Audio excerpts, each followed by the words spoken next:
but putting it in a bigger lens, taking the scale out, blowing the scale out, allowed for the story to just resonate a bit better. So, in answer to your question, I think it's really the format of film just allows us to really peel the onion back on quite a simple idea. Hi, I'm Jared Alexander with Degrio. How you doing? Hey man, how are you?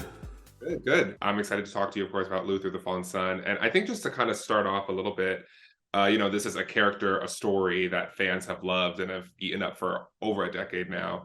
And what about this story that you're telling in particular, do you think serves better for a film as opposed to just doing another series? I think that this particular story, number one, has the opportunity to,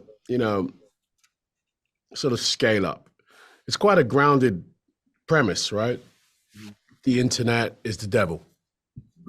But there is this idea that you can reach a scale that really sort of magnifies the issues and magnifies, how many people are really affected by cyber security.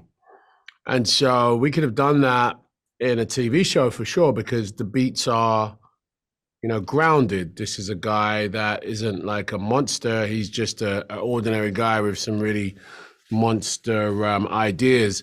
But putting it in a bigger lens, taking the scale out, blowing the scale out, allowed for the story to just resonate a bit better. So, in answer to your question, I think it's really the format of film just allows us to really peel the onion back on quite a simple idea.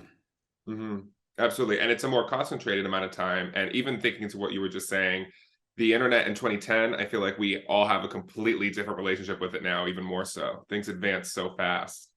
Definitely. And I think, what highlights about how much connectivity is different from where, one stage we're all sitting at a computer for our connectivity. Now, our fridge is a portal into our lives and a way to connect to the rest of the world. So that is a fascinating sort of landscape to tell a story from. Yeah. And were there changes too in terms of, your day-to-day job? Were there bigger set pieces?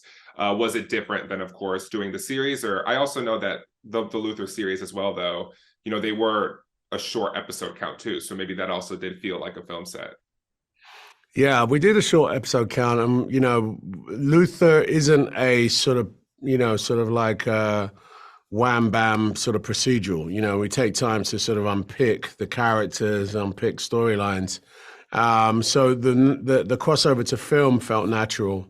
There's definitely that sort of appetite from us to sort of do more where we, take simple, grounded, relatable sort of stories and give them this bigger scale, but keeping them in the constraints of Lutherland. Lutherland being sort of Gotham City, but Gotham City in Peru, Gotham City in London, Gotham City in New York. That's the sort of hope and ambition for the future. Yeah, absolutely. Well, thanks so much. Congrats. I'm also excited too that, there are select theaters too that fans get to go and kind of enjoy with their other Luther fans to see it, or if not, wait and see it at home.